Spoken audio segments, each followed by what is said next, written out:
Marvel fans, hold on to your butts. We've got our first real official information about Avengers Secret Wars. Oh my God! Okay, it's happening. We've got to break down this information and the two main aspects of Avengers Secret Wars that are now out there in the open. And using our comic book reading, nerd-venging abilities, we are going to go deep on every little thing that this will mean for the film. And this news has two main parts. Number one, talking about this scene in Avengers Endgame and how this scene is going to handle the cameos of other franchises. But the second part of this story is equally as dope, and it has to do with how this movie is going to affect the MCU moving forward. And that part of it, I wasn't even really ready for. It's pretty freaking wild. So this report is coming from heavy spoilers, and Paul recently just made a video talking about some crazy things he has heard behind the scenes about Avengers Secret Wars. Now, I wouldn't consider Paul to be a scooper, but he certainly knows people, and people are willing to give him information behind the scenes. Paul has been spot on with several big things in the past couple of years, and even though he suggests that this could end up not being true in his video, and I do think it's important for us to take a grain of salt with these rumors, I tend to think this is real information, and this is, at least for now, what Marvel is planning. Now, in the first part of the news, we get information about this epic scene that Kevin Feige wants for Avengers Secret Wars. And this is very likely a scene that he's been thinking of since even before creating Avengers Infinity War and Avengers Endgame. And in the scene, Kevin Feige is said to want every major lead character from every Marvel comic book franchise that has ever existed, and he essentially wants them all coming out of portals, very similar to the portal scene you get at the end of Avengers Endgame. And in this scene, they will all be coming out and facing against Kang the Conqueror, who at this point in the movie has ravaged most of the multiverse. And this seems absolutely incredible. I mean, the portal scene from Avengers Endgame is iconic. It is absolutely epic, and Feige wants to mirror that magic, but do it with the Fox X-Men, the Fox Fantastic Four, and a ton of different variant versions of the Avengers, all coming through these portals to fight a variant of Kang. Oh my God, it's going to be absolutely epic. But the thing is, this actually shows us a ton about what this movie is actually going to be. Like, this suggests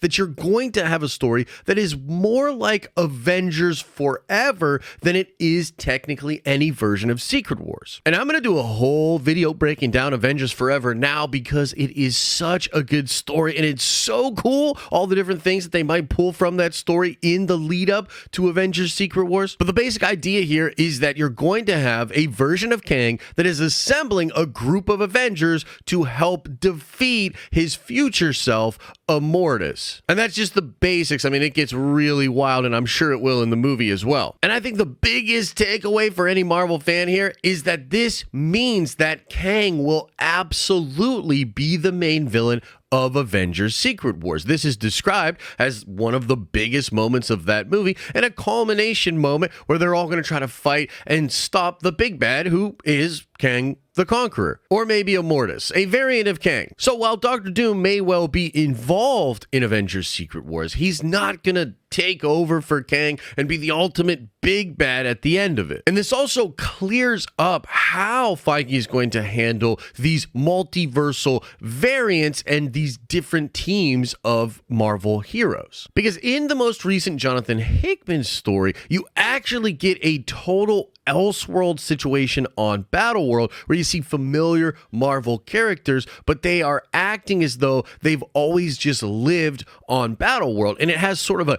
Game of Thrones-y vibe, where there are barons and dukes and different portions of Battleworld that are ruled under different law, but all of it is under the God Emperor Doom. And this is something I've been thinking about recently, like, how are they going to handle all of these different characters? They're just going to have Tobey Maguire Spider-Man be like a king of a certain part of Battleworld, and then will you have a ton of familiar faces being Thors that are actually just the police of Battleworld? And the option that they seem to be going with is a much more clean and streamlined version, where you'll see characters that are familiar from past franchises and likely look very similar to how they did in those franchises, and the sort of magic of this moment will be how and when they come together with all the other versions of these characters, and then they fight against the armies of Kang. This also means for this to be happening, you're going to have to assemble a multiversal group of Avengers, which is so crazy because there was a leak for Multiverse of Madness that suggested Marvel was working on merchandise for a multiversal group of Avengers. So some character is going to have to be going around and recruiting all of these different people from different multiverses to become Avengers and stand against Kang in this moment. So again, we can start to see the absolutely epic pieces of story that are being brought together. It's gonna be dope. But like I said, this next part's even crazier. And this has to do with how this movie's going to end and what kind of an effect it's going to have on the Marvel Cinematic Universe. So according to Paul, it's not just going to be crazy Avengers Secret Wars scene and then everything goes back to normal. No, instead, Marvel is approaching this at a time when they can bring select multiversal characters into the MCU. So they are actually looking to assemble a team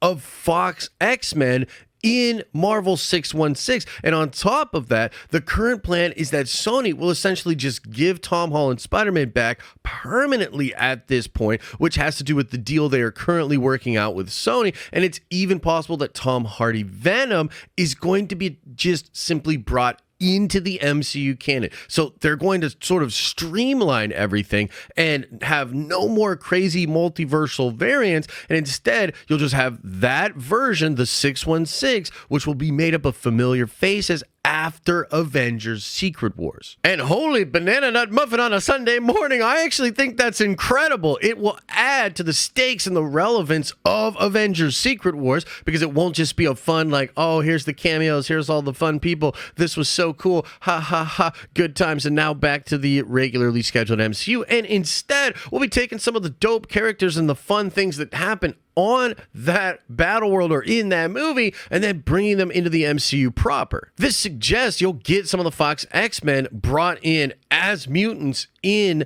Marvel's 616, like maybe even a James McAvoy Professor Xavier, maybe Fassbender Magneto, who was essentially in talks for Multiverse of Madness. It's even possible you'll have different variants of the same character brought into Marvel just because it's something fun that Feige wants to use for the next phases, setting up his next big crazy event. And on the Sony side, this would put an end to all the rubbish stuff that Sony has been trying to do and build up this whimsical connection to Marvel Studios. And this would appear to pay off the patience that Feige has had at trying to sort of keep the Sony stuff at arm's length. Like, this would end all of that and just make it all one canon, one universe, and for years to come afterwards, make all of these stories make sense. So there you have it. That shit's crazy. Of course, let me know what you think about all of this in the comments section below. We'll, of course, be breaking down some of this on the live streaming channel, so head on over there and ask me your questions live. Make sure to subscribe to this channel and that live streaming channel so you have a chance to win the dope nerdy thing that we give away to a lucky subscriber each month. This month, it is a set of awesome Marvel Legends figures. And if you want to watch more, why not check out the video I just did breaking down the ending and post-credit scene of Wakanda